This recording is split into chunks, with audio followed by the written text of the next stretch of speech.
Welcome to your opt-out instructions. It's important to complete all fields.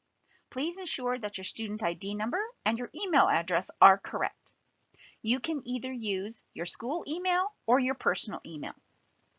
After completing all the fields, select Next.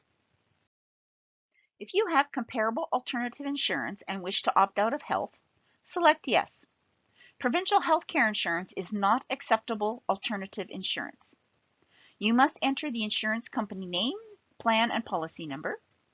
Select your relationship to the plan member for the alternative insurance. Select Next.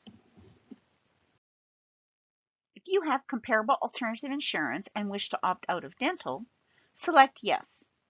You must enter the insurance company name and plan or policy number. Select your relationship to the plan member for the alternative insurance. Then select Next. You have a choice and you must choose one of the following options. Annual opt-out, which means every year you will need to opt out.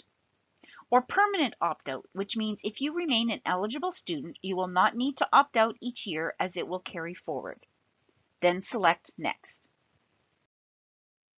Please read the terms and conditions as it has very important information for you to know. Then check the Agree To box. Select Submit. You will receive an email confirmation stating that you have applied to opt out. You must keep this email as proof that you opted out. Note, please check your junk mail.